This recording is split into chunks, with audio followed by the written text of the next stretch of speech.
Hi, I'm Doug Stanford, and I'm going to talk about a bunch of stuff I use from SmallRig to get a shoulder rig going with my camera setup. This will be kind of interesting because I'm using my camera to shoot this video, so we're just going to assemble the sort of like rod structure underneath it.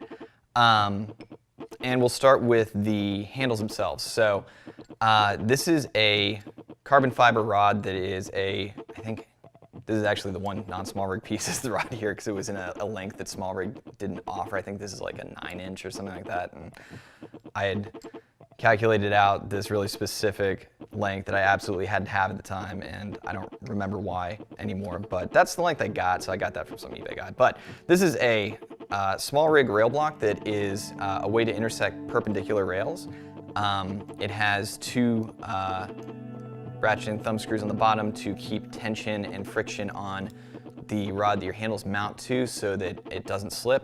And then it's got mounting points up here with a single ratcheting thumb screw, or ratcheting screw that keeps it mounted to the rest of your rail setup. So I'm attaching what are these handles there, the same rubber grip as my top handle, which I really like this pattern. It's like just a bunch of dense rubber dots.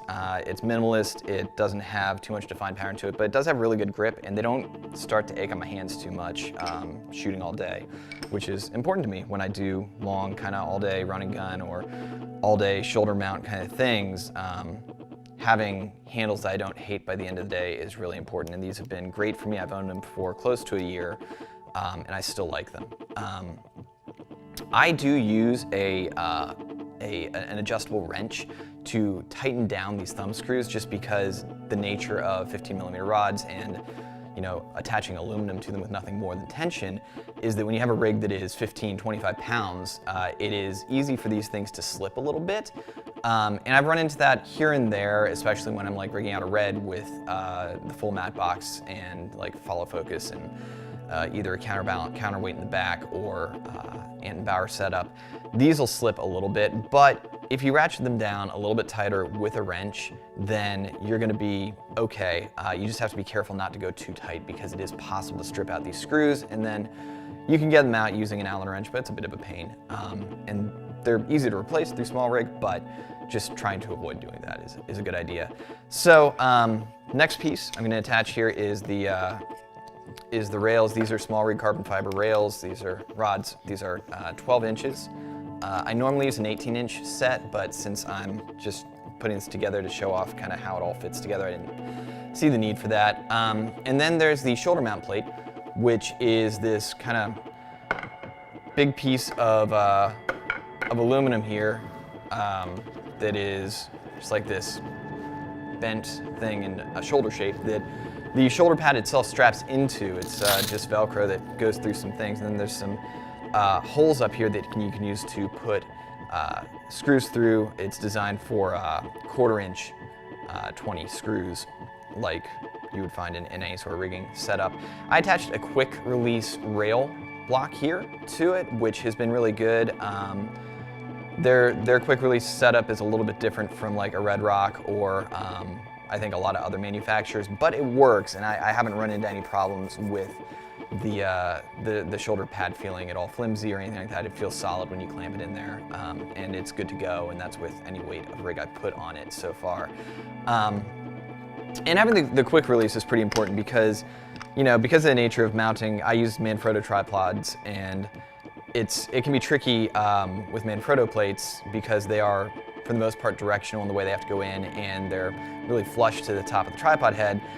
You have to take off your shoulder pad and rod handles a lot. The rod handles aren't too terrible to take off. You just twist that off and pop them off the front of the rods you're working with for your rig. But it's a little bit easier when you have quick release stuff going on, because it's that many fewer things between changing your setup. So all that being said, once you put this together, it is easy, it's good to go.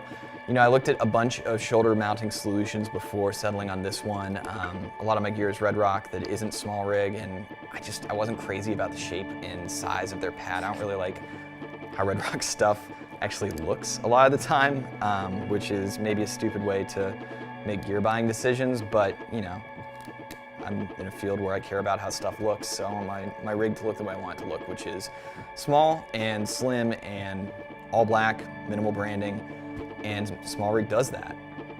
Plus, it is insanely more affordable than pretty much any other option you're going to find, at least of anything that has any decent build quality to it. I really don't have too much bad to say about this, short of, there are probably more comfortable shoulder pads out there, but this one is far from uncomfortable. Having used it for close to a year, it's still got plenty of spring to it. I do a good bit of shoulder mount work, so I would think that if it was going to get overly uncomfortable, I would have figured it out by now. But yeah, I like this a lot. The handles are great, the shoulder pad is great, and it all fits together and blends well and functions well with the rest of my SmallRig gear. So recommend all of these pieces, and I'd probably recommend just taking the carbon fiber rod lengths available that SmallRig has and not going to some weird eBay unbranded carbon fiber rod distributor to get your handle rig, because it fits, but these handles fit just like that tiniest bit much better on a SmallRig 15mm rod. So in any case, that is my shoulder mount setup, and I totally recommend all of these pieces. Thanks for watching. Find me on Vimeo at vimeo.com/DougStanford, on Facebook at facebook.com/DougStanfordDP, and on Instagram at DougStanford. You can find all of my professional work and portfolio at DougStanford.com. Follow the channel for more videos like this.